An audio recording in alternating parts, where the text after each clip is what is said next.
Good. Ba'ad Bichlal. It's even after Mashiach comes, it's going to continue. Okay, we are live on Facebook, ladies and gentlemen. No, we're not. We're on YouTube, I believe. According to this, we're streaming. Yep, no. Yeah, we are streaming on YouTube. And it's so nice to see all of you on this fine day as we share screen for Samach Vav. So we started chapter 2, according to the Chayenu edition last week. And this is what we are saying. I'm going to go back. We spent a lot of time on this first sentence last week because the first sentence itself is so powerful. Last week he said, Ulahavin kol zeh tzarich, Josh even wrote this down in his book. Ulahavin kol zeh tzarich lahaktim tchila. To understand this, we have to first preface. Dina yodua the tachlis prius vis havos ha'olamus for tachlis havane beritz neshama guf for b'chtei lahamshet gilu erin seif ba'olamus ha'dei tere mitzvahs. To understand this question, we must first preface, and this is really where the Maimah is really interested in going, with a well-known fact that the purpose of creation, the existence of the worlds, and the ultimate intent behind the descent of the soul into the body is to draw down a revelation of the Ein Sof into the world through Torah and mitzvahs, the infinite light of Hashem. And we explained that first in Kabbalistic jargon, and now then we're gonna go into more practical understanding of what this jargon means. But in Kabbalistic terminology, this is the notion of uniting the light, which we call Sovev Kol Omin, the Ein Sof HaSovev Kol Omin, the infinite light of Hashem. They're missing a few words in the Chayenu edition. They're missing a few words of translation. I mean, the translator, it's the translator's prerogative on how he translates, and I'm sure he's doing a wonderful job. But I would have put over here the words, the light of the infinite light that surrounds all worlds, with the light of the infinite one that fills all worlds. I had some questions about the food center question. It was a practical question. Yichud and Ichud, Yeah. Nobody knows. That's the answer. Nobody knows. The word Ichud seems to be a more modern word. Okay, but a good question. Okay. This is the notion of uniting Sovev Kol Omin with Mamale Kol Omin. We say L'Shem Yichud Kuchabrichu U'Shchintei before every mitzvah. We said this is for this. There's a Kabbalistic kavanah. There's a Kabbalistic kavanah. Kavanah means an intention. But in the language of Kabbalah, kavanot refer to meditations and contemplations and intentional thoughts that people have before doing a mitzvah or while praying, not in general terms, but in Kabbalah, kavanot, or these intentions are very specific and very intentional and very and it's a whole world So one of them is that many people have the kavanah before doing a mitzvah, that by doing this particular mitzvah that you're doing, the power of this mitzvah is that it creates a union between the Ein Sof, the infinite light of Hashem, HaSovev Kol Omin, that surrounds all worlds, meaning what you're doing by doing a mitzvah is you are uniting the transcendent light of God that is too powerful to be revealed in an immanent way in the world, together with the light of Hashem that is dimmed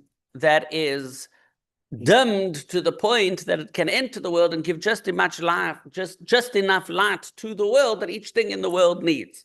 So you will all remember that in our last Maimah that we learned, which was the Maimah Mika Meicha from the Rebbe Maharash, we spoke about the fact that before the Tzimtzum, and we spoke about and the Rishimu and all these things, we spoke about how you have the infinite light of Hashem, and that the light sort of we used this word, we learned this word when we were learning the Maimah of the Rebbe, the Tzemach Tzedek in Terach Mitzvah Secha. You guys taught me a word that light refracts, that the light refracts into and becomes the transcendent light of Hashem that is too powerful to enter into the world. And then there's the light of Hashem that undergoes tzimtzum and say there's shtalshelus and comes down each level to its own place, right? So we have these two things. So you sort of have, by having a refraction of the light, by separating out the infinite light from the finite light, the light that is beyond the world to the light that creates the world, and separating these two lights out,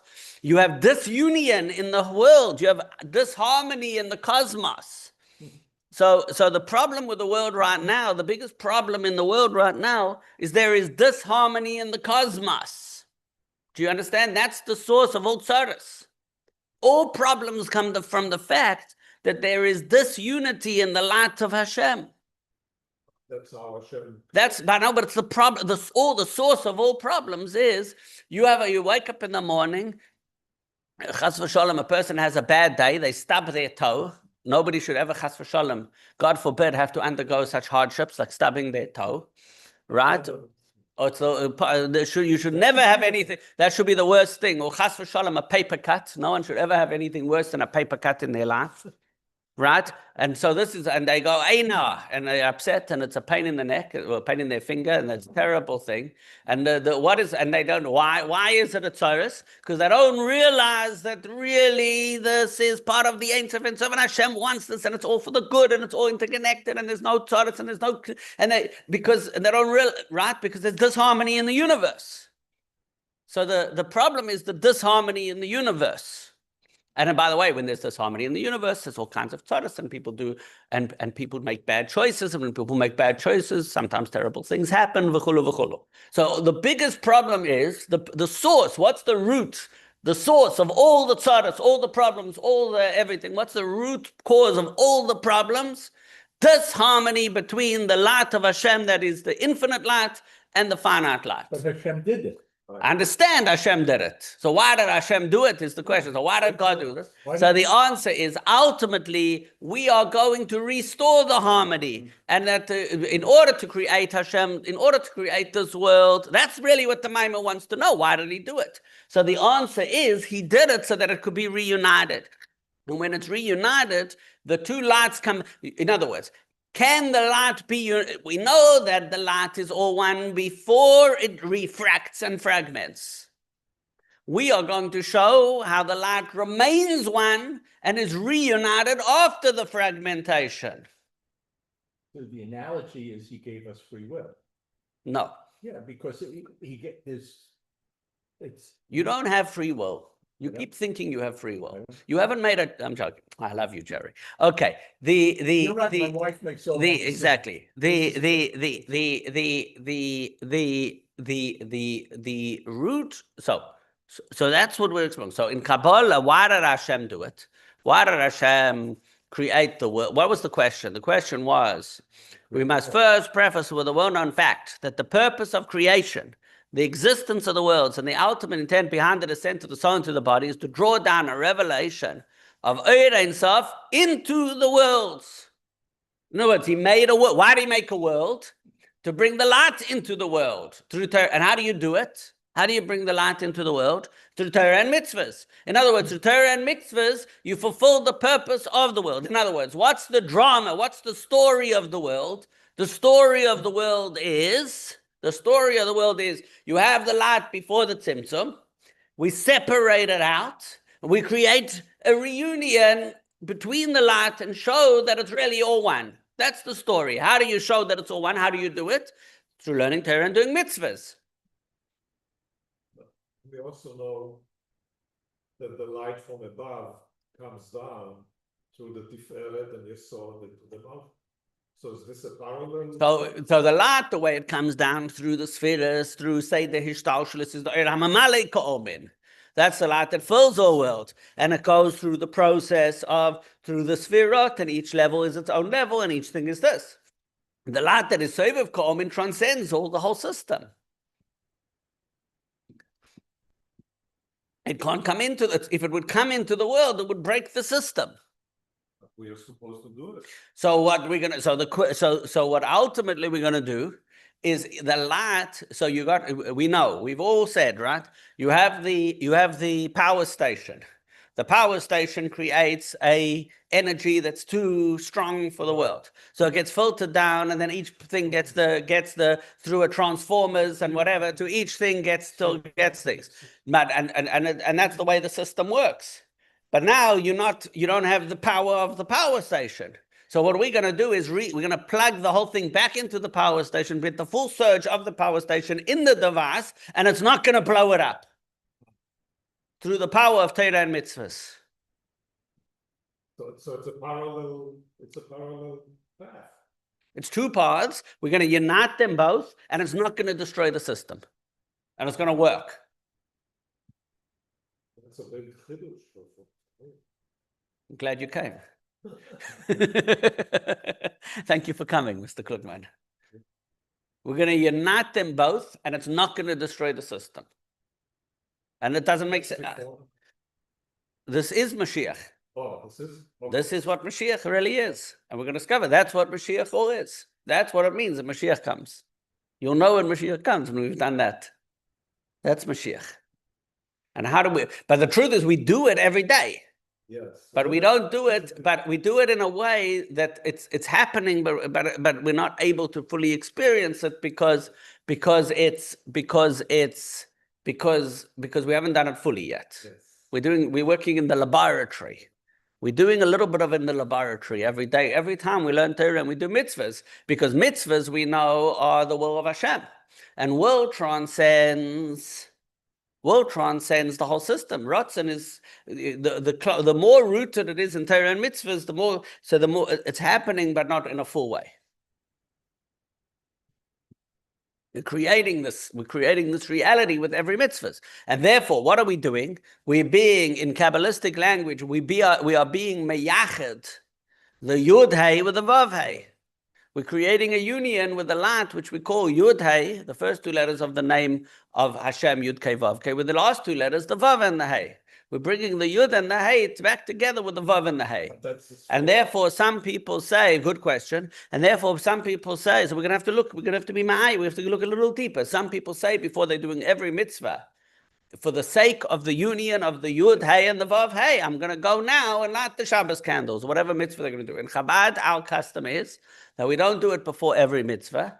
We do it once a day, during our morning prayers, right before we start Psukei de Zimra with Baruch She'amar V'Haya Ha'olam. Right before we say that, right before we do that, right before we do that, we hold our tzitzis together, our front two tzitzis, Dafka, we hold our front two tzitzis together, and we say, L'shem yichud, kud shabrichu shchinta le'echad Hashem yudkei bivavke b'chid shlim b'shem kol Yisrael. And with that, we have in mind for the whole day that all the Torah and all the mitzvahs that we do are creating a yichud of Yud Hey and Vav Hey. So the Yud Hey represents.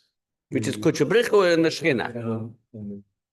Chokhmah and Binah and the Vav represent the sixth sphere of Yom. So this is. The last day is the.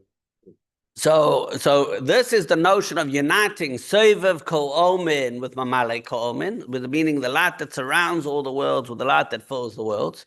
We say L'Shem Yichud Jabrichu Ushchintei before every mitzvah in reference to the unity of Sovev Kol Omin, which means the light that's the powerful light that transcends, that surrounds. We use the word surrounds, but mean it's too big to come into the system. With Mamale Kol Omin, the light that fills the system. Now, the unity is the archetype. This unity is the archetype for drawing the gilui, the hamshacha, the drawing down, and the revelation of the atzmus eir ein sof, the infinite light, the essence of the infinite light. Atzmus, which is essence. Shezehu tachlis hakavana b'ishavus ha'ilambas. Which is the reason for the existence of the world and the descent of the soul within it. And as we say in the Midrash, and we all know this, so if you want to say this in terminology that we've spoken about 1,000,000 times before, this is what the Midrash meant when it said the words, and you see in the Hebrew they have it in quotation marks, but in the English they don't. which they should, it is said that God desires to have a dwelling place below. Hashem wants a home below. Right? Hashem wants a home in this world. Kamoi diras ha'adam al derech mashal, the atzmus ha'adam dar bahadira. And just in a man's dwelling, by way of example, he dwells as he is himself, is how they translate it here, which is a very well done. The atzmus ha'adam is dar bahadira, the essence of the person dwells in the home. And we have to explain still, what does that mean? We're going to have to explain, what does that mean that the essence of a person dwells in his home? We're going to have to talk about this. And Samach Vav is a maimah where the Rebbe Rashab talks about, he talks about these things. This is the place we're going to talk about all this. Here they say he dwells as he is himself, so it is on high. God wishes Atzmus Ein Sof to exist in a revealed form down here. Now, how do you have a revelation of Atzmus, a revelation of essence? This is mind-boggling. This is mind-boggling, ladies and gentlemen. And we are here to boggle your minds as well as to open up understandings and types of understandings. When the Rebbe Rashab started this maimah in the year Tov Reish Samach Vav and Rosh Hashanah, by starting and saying we're now going to talk about the Gilui HaAtzmus, he opened up. This is like the deepest maimah chassidus that had ever been written, ever been said. This was like, we're now going to talk about the things that nobody ever dared to talk about before. Do you understand what I'm saying? A revelation of the essence. We're going to talk about it today. Even though we always say we can't talk about Atzmus, it's too deep to talk about. Here we're going to talk about it. You ready, Jerry? I'm ready. You were born ready. Now we're going to talk about what will happen when it is revealed, or it's going to be revealed. We're going to talk about everything. There's nothing we won't talk about. Are we smart enough to know the Atzmus? The question is, are we smart enough to know that we're not smart enough? As soon as we know we're not smart enough, we'll be able to understand everything. As soon as we think we're smart enough, we won't understand anything.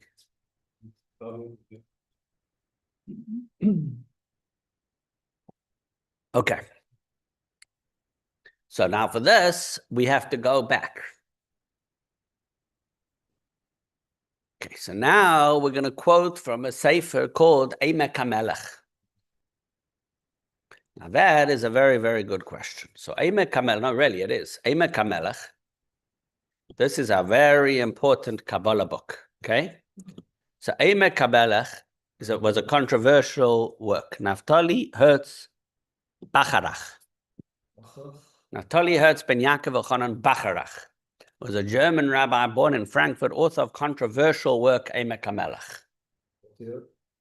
Valley of King. So he was born 17th century on the subject of Lurianic Kabbalah. Now, Emek HaMelech is based mainly on Yisrael Sarug's Limudei Atzilus. Now, here comes an important thing. For those that are interested in Kabbalah, what I've recently learned, and it doesn't, and the Chidah, and this one and that. But here's the thing, okay? The Emek HaMelech is, it's, and we actually quoted from Emek HaMelech in our last Maimah, Mikamecha, from the Rebbe Maharash. In our last Maimah, Mikamecha, from the Rebbe Maharash, when we were talking about the Rishimu, we also turned back to Emek HaMelech, okay? And Emek HaMelech, by the way, is one of the most, for those, I don't think I might as well say it. Emek HaMelech it was written, the Arizal was in Israel. Mm-hmm. And a lot of the Kabbalah went through Reb Chaim Vital in Syria to Egypt and to other places. Emek HaMelech comes to Europe, and it moves east towards Poland. And then it becomes part of Chassidus. And all this is happening. Then, in the middle of all this, you have the disaster with Shabtai Tzvi, where between Shabtai Tzvi and Nathan of Gaza, they make a whole distortion of the whole Kabbalah thing, and create a huge problem because they distort Kabbalah in terrible ways. So a lot of these Sfarim that they were sort of reinterpreting became controversial works. But so in Hasidus, they're putting it all back together and explaining it to people in ways that they're restoring what these authors originally meant, and therefore figuring it out and redeeming it from the problems that Sabbatianism caused. So there's a whole subtext going on over here. So does Emek HaMelech, was this based on the Arizal? Or? Yeah, so it's explanations of the teachings of the Arizal. It's the Kabbalah of the Arizal as it was taught by Yisrael Sarug to Bacharach.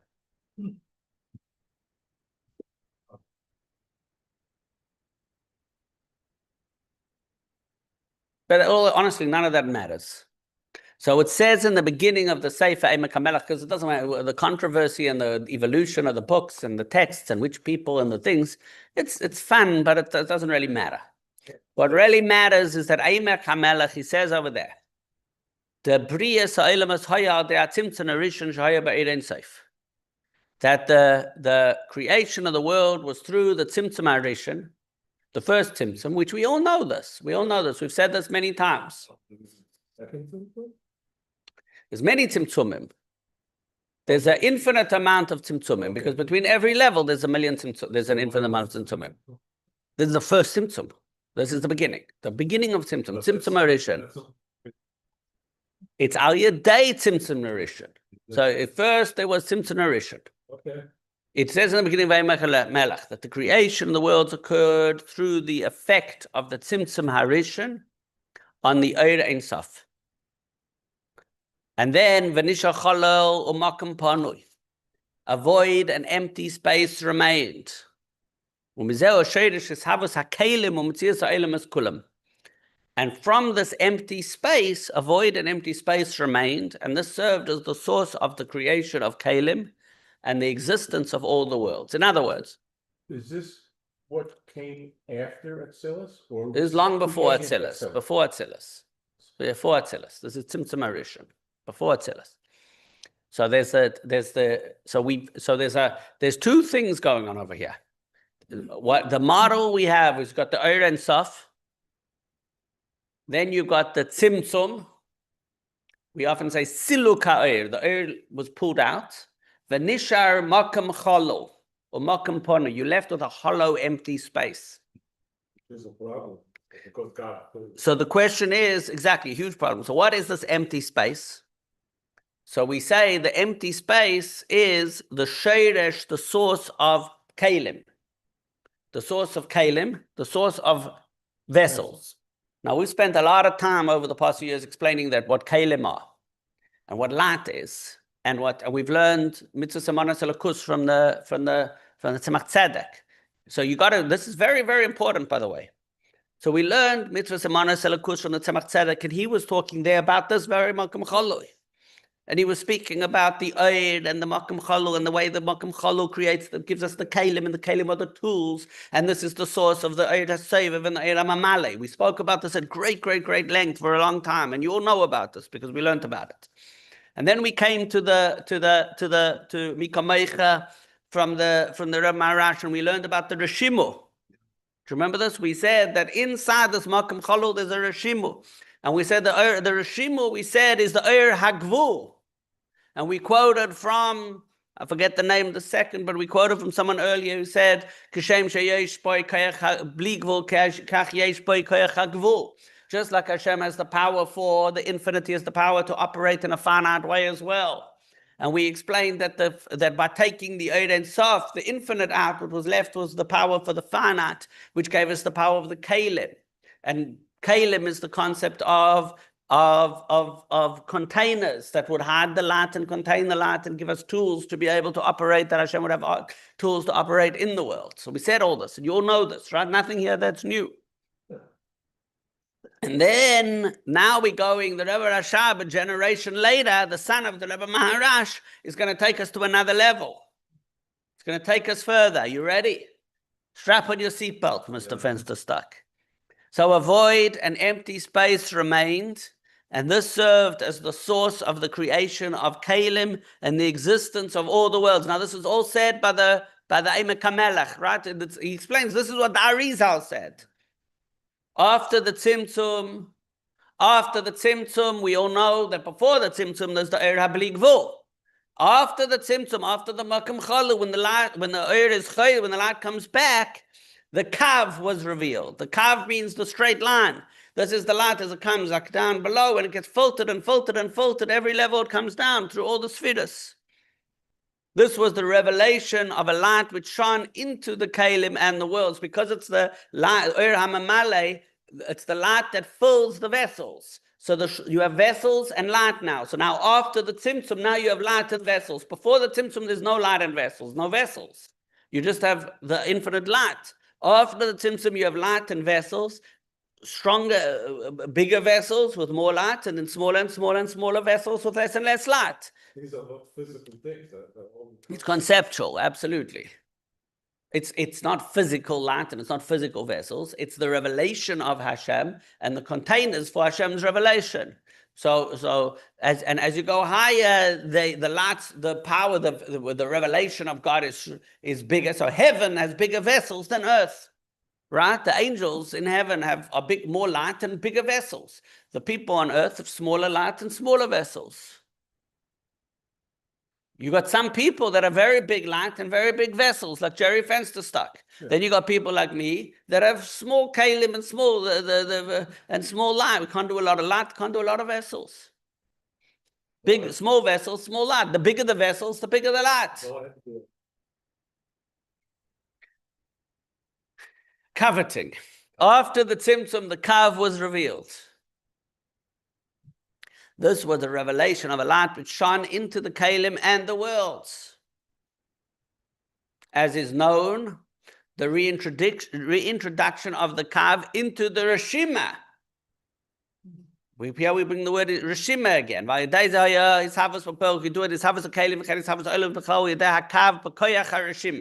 Through the Kav with the power of the Reshima.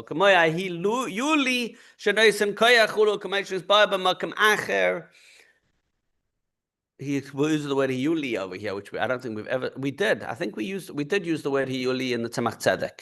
We did use the word Hiyuli in the Tzemach Tzedek. As is known, the reintroduction of the Kav into the Reshima brought about actual existence because the creation of the Kalim and of the worlds occurred through the light of the Kav that was affected by the Reshima. The Reshima, we said, is the remnant of the tracings of the light. This is just like the rule that the potential provides the energy for actualization, as explained elsewhere. There's the potential that gives the light for actualization. Okay, as explained elsewhere. Where does this number 6 come from? Where does that take us to? 6. Shara Yichud of the Rebbe of the Mittler Rebbe. 13a. Okay, we're not going there today. It's in parentheses, we can move on. Now comes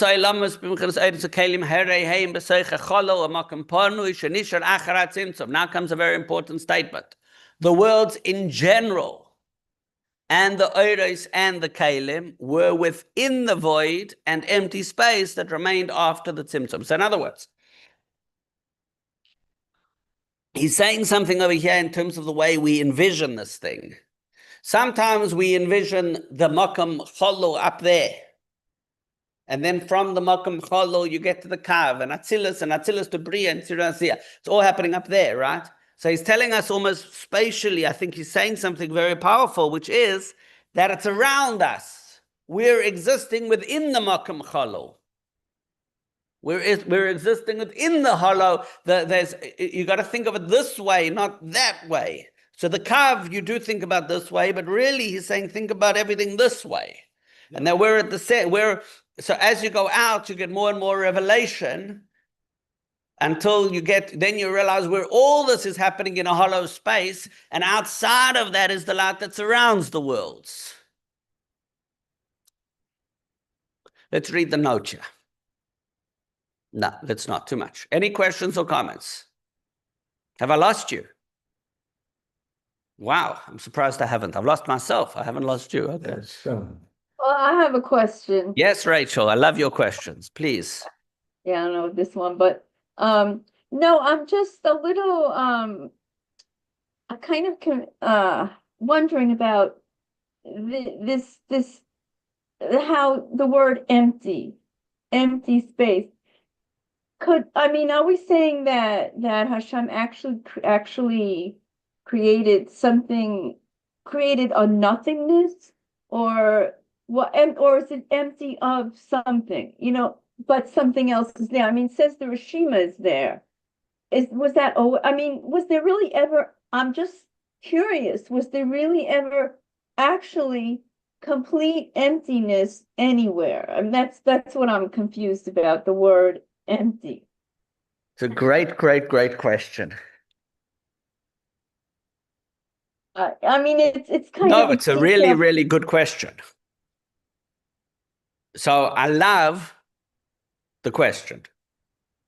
What is the nature of a makam chalal, an empty space, where the light of God, the light, as we say, that God's light takes the infinite light out and he leaves an empty space. So what is the nature of this empty space? And then he refills the empty space with the light of the kav. He creates kalim. This is the source of kalim and the light of the kav. So Rachel wants to know, what does it mean? Is it truly empty? So that's part of what we're going to analyze in this maimah. It's part of what we're going to talk about. The answer to your question is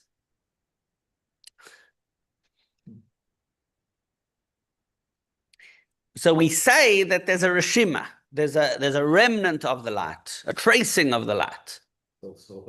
So then it's not completely empty. So what is that? So last maimah that we learned, we said that what he took away was the infinite light of Hashem, the power to do infinite things. But then what gets left when you take away the power of infinity? You get the power to do finite things.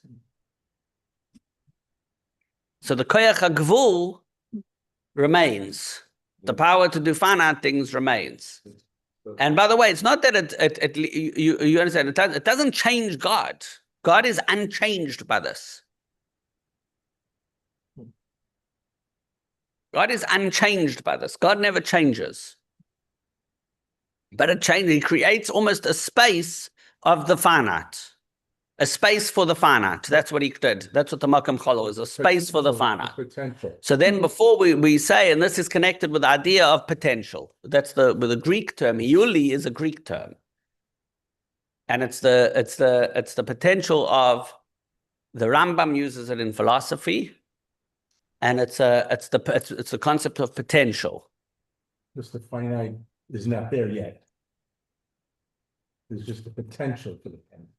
It could be. It could be. Could be you're right. I don't know. I have to think about it. I don't know. It's hard to say. We're dealing with such specific stuff, and so every now and then you're going to catch me qualifying with I think you're right, but I'm not 100% sure, because I'll be honest, I'm struggling to figure it out myself. I'm not you know what I mean? As many times as we learn this, it's a process. We're dealing with very, very, very esoteric concepts here.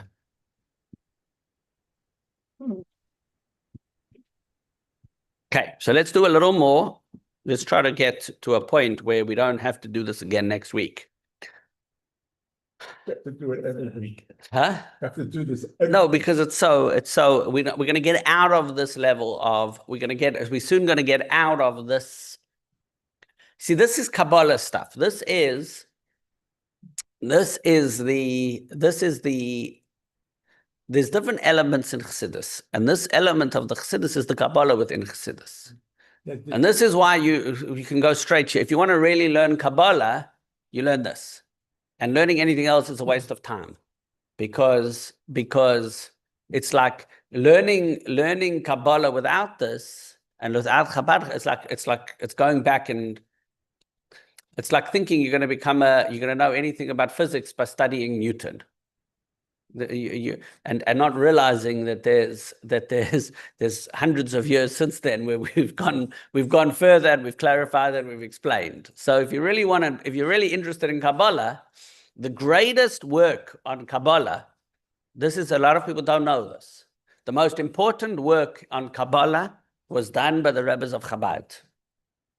But that's what these Mamorim are. They're the most important works in Kabbalistic thinking from the Arizal till to date. So the Rebbe, what the Rebbe spent most of his life doing was the most important academic work on Kabbalah.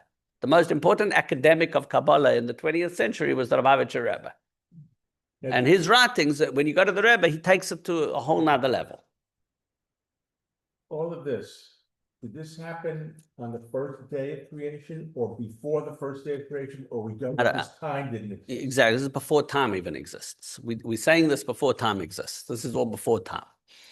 Okay, now comes the next step. So we've created, so we know the model so far. Let's keep it simple, ladies and gentlemen. What do they say? Keep it, It's too late for that. no, keep it simple, stupid. Okay, kiss. Kiss, that's the kiss. Keep it simple, stupid. So let's keep it simple, stupid. Who you calling stupid? Stupid. Okay. I aspire. Who you calling stupid, stupid? Keep it simple, stupid. Oh. Kiss. So let's keep it simple. You have the infinite light of Hashem. He withdraws, creates a hollow space, brings back the light. That's going to be the light that fills the worlds as worlds are going to come into existence. This is in so everybody understands this. Worlds, first spiritual worlds, and then a physical world. So you're going to have the highest light of the infinite light withdraws, an empty space. This creates the potential for worlds. Once you have worlds, the higher worlds have more light, the lower worlds have less light. Very simple. That's pretty simple. That's pretty simple. We got it. We just gave a hell of a lot more like physics information behind the scenes. We gave some formulas and it threw everybody, right? But like basically it's very simple. You have the infinite light. The infinite light is too powerful for the world. So the infinite light withdraws. He then creates a space. In the space, you can have the capacity for worlds. First, you have high spiritual heavenly worlds, and then you get down to a physical world like this one, which is very little light and a big vessel, and the light is very diminished, right? That's what happens. Good? Everybody with me? That's pretty simple. That's not complicated. You start throwing in quotes from this thing and throwing in formulas and the math, and it boggles your mind. So forget the math for a second. Let's get back to the story. Now, having created a world, so now we introduce the concept of Torah and mitzvahs. So it's very, very important. So the Torah existed before. We got to introduce, so now Torah and mitzvahs are very important. Where did Torah and mitzvahs become important? However, it says, and God settled him, Adam, into the Garden of Eden to cultivate it and guard it.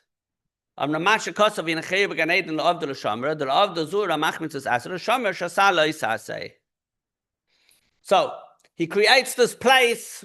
You look out, you look at the world, it's a dark place, it's cold. It's dark, there's all the problems, there's no godliness.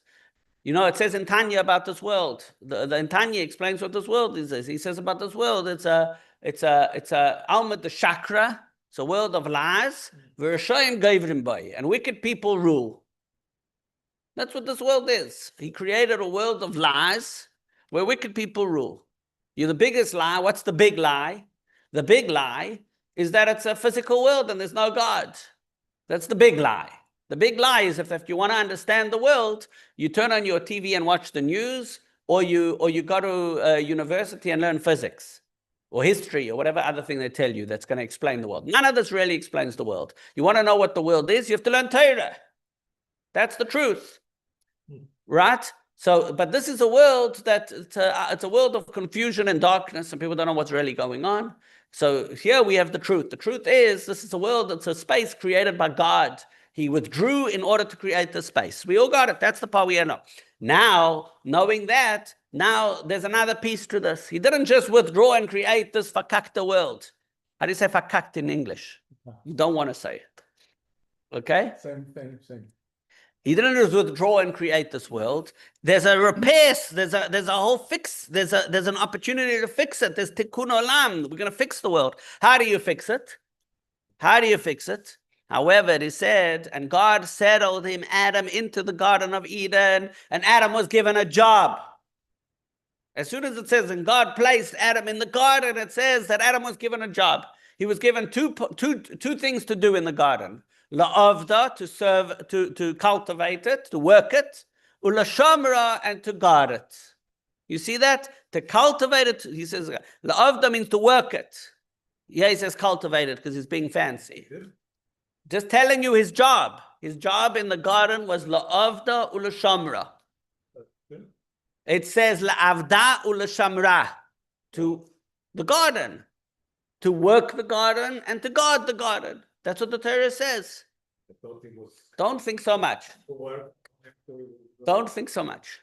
No, Stop thinking. It says in the Torah, "Vayenichehu began Eden la'avda u'lashamra." He was put into the garden to work it and to serve it. What does that mean? Name all the animals. Please stop telling me stories. Where do the stories come from? Come, Mr. Fencerstock. I love you. Listen to me. La'avda u'lashamra, to work it and to guard it. That's what it says. The Midrash explains. La'avda, to cultivate it, to work it, refers, you work something, you do something. Working means to do something productive. What is the productive thing? This is the source, this is the concept of Ramach mitzvahs asay. This is the idea of the 248 positive mitzvahs. Do something. La'avda means, so we are all cultivating the garden. Man was put in the garden to work it and to guard it, is a archetype. These stories are archetypes. It's a mashal. It's an analogy for the role of humans in this world. We are all in the garden of this world. We're here to make a garden. We got kicked out of the garden. We're going to restore the garden, whatever it is. But we la'avda, to work it, to do something. What do? I learn Torah, I do mitzvahs, I light a Shabbos candle, I put on tefillin, I give tzedakah. This is working the garden, doing something in the garden. Ula shamra, what does it mean to guard the garden? How do you guard a garden?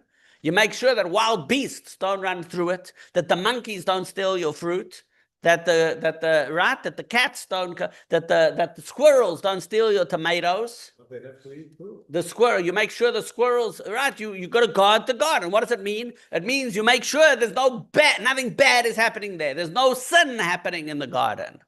So therefore, la'avda means the 248 positive things by which we bring spirituality in the world. The prohibitions of Torah is every prohibition, everything Torah says is wrong, is a weed. It's all weeds. It's diseases. From kashrus, when Torah tells you a certain food should not be allowed, it's because that food is a poison for your soul, for the world, for the garden. That's it. It's poison. So we got to cut out the poisons, and we got to bring in the good. All the mitzvahs that we do, the Torah that we learn, the mitzvahs, all this is good stuff we're doing in the garden. All the prohibitions are poisons. Poisons, Mr. Krugman. Okay. I got it. But I have a question. Yes. So, to do all these things, they have to know knowledge. I mean, you Oh, cannot do- Wait. We're not talking about Adam Rishon right now. We are talking about Adam Rishon, but we're not talking about Adam Rishon. We're doing poetry over here. We're using analogies. We're being very fluid. So when Adam was put in the garden to serve it, and to Adam was given one instruction, practically speaking. So Jerry mentions he had to name the animals. Yes, it's true. And he was also given the instruction not to eat from the fruit. And he was also told, whatever, Adam HaRishon's job, we don't care about Adam. We love Adam HaRishon, but we're not talking about Adam HaRishon right now. We're using the story of Adam in the garden as an archetype and as a poetic image, explaining what all of us are here for. To work it and to serve it. That's this midrash. Different midrashim will tell you different things. But the concept is he places man in the garden to work it and to guard it. Means he places Klugman in the garden of Klugman to work it and to guard it. Means to do mitzvahs and to make sure that there's no poison. You understand what I'm saying? That choice. What? He shouldn't have hired Klugman. He shouldn't have hired Klugman. Of course you don't want the job. Of course you don't want the job. Guess what? You got it. Okay, You got it. you got it. But there's something, I have one other little question here Yes, about that, if I may. Thank you. Wait. First, let me read the next sentence. This means that man, this explains it exactly, that man was placed on earth to draw down an additional light through the kav. We draw down the light. So how do we do it? What's the tools? Through the kav from the Or Ein Sof that precedes the Tzimtzum. This process will continue until the times of Mashiach, when there will be a complete revelation of the Or Ein Sof in this empty space, just as it was before the Tzimtzum. So we're going to go back to a time that there will be a complete, before the Tzimtzum, the light filled the empty space. After Mashiach comes, the light will fill the empty space again. What's going to be the difference? Before the Tzimtzum, there was no world. After Mashiach comes, there will be a world and there will be a light. How do you get that? That's magic. That's what we're doing over here. The difference between the light of creation and the light of Torah. We have to see what that line means. Okay, we'll come back to that. Yes, Rachel. Oh, well, I don't know if just because you're talking about, I know it's an analogy, but so can we assume that it wasn't that the world wasn't broken until Adam and Eve ate the apple, and so if they didn't eat the apple, the world was already created. The Garden of Eden was already created. And in concept, Adam and Eve, had they done everything right that day, Mashiach would have come. No, the question is, what would have been the point then in creating that world? Because there would have been there was no world, but now there was a world. He would have had a home for Hashem in the garden. And it just would have been perfect forever. Yep. So what so what did Hashem really want? Did he want it to be perfect forever, or did he want it to be broken? He wants it to be perfect forever. But he allowed it to be broken. It was already a bit broken, because the second you didn't have the river, for a moment when you don't have it was already partly broken. It got even more broken. They broke it more. So Instead of fixing things, instead of fixing it, they broke it more. Instead of fixing it, they broke it more.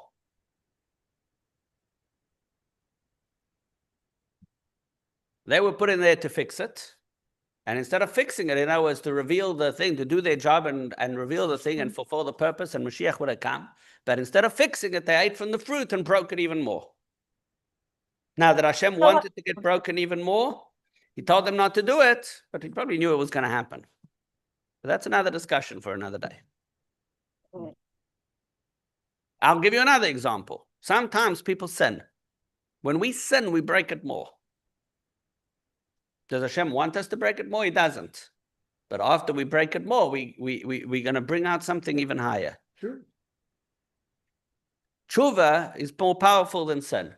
But it's not worth it, because we don't sin in order to do tshuva. If somebody says, Echte v'ashuv, he doesn't get the opportunity to do tshuva. Tshuva is higher than a sin, but we don't sin in order to do tshuva. That's not okay.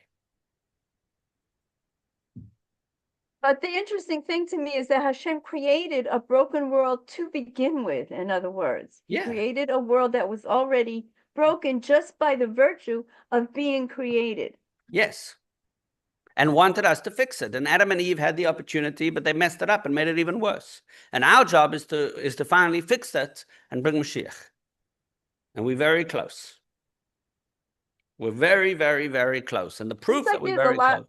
No, we're very, very close, because we're doing stuff now. We're doing something here in this class that was never, ever done before. We're doing something where lay people in Connecticut, with a guest from New York and a displaced person in Florida, right? Where We are displaced. whatever, we all displace people, it doesn't matter. We're doing something that's never done before, where simple people like us are pondering, are revealing the greatest secrets of the universe in places that no one ever thought it would have come. The light of Hashem is reaching the furthest places. And this has never happened before. Never before, since Hashem created the world, has any. So this class is the class that's part of the maybe this class is maybe the whole world is waiting. Once we've learned Samach Vav, this will be okay. We figured out the secret, and Mashiach will come. This could be it. This could be it. Like, could there be a bigger chutz? This could be it. But this, we still have the Gale? Hope not. Oh, wouldn't that be amazing? No, but this could be it. Do you understand? This could be it. That's why each one of us, the whole point is when people like us get it right, it's like this could be the thing that brings Mashiach.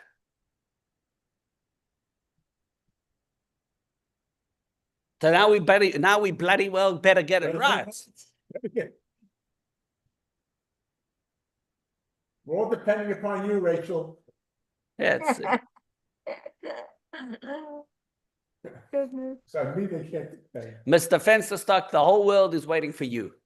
The world is in deep trouble. The world Yes, is, I that's the agree. thing. This is why we have to know. The Rambam says each person should say, look at the world as evenly poised, and it could be my individual act that brings Mashiach. This is what the Rambam means. It could be our learning, it could be something we don't know exactly, but this is this thing.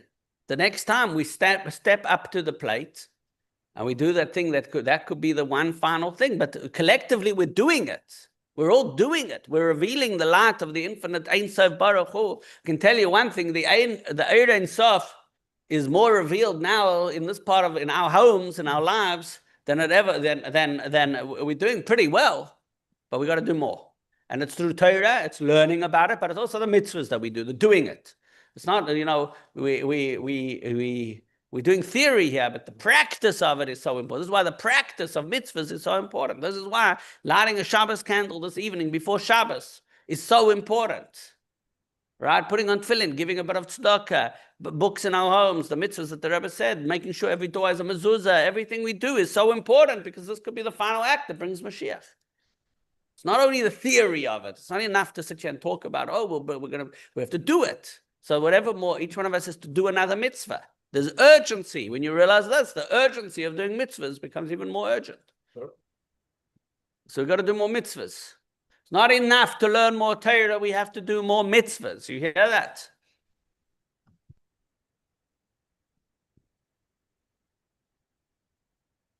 Okay. Ladies and gentlemen, it's been a wonderful class. I hope you've enjoyed it as much as I have. We're going to take a break and we will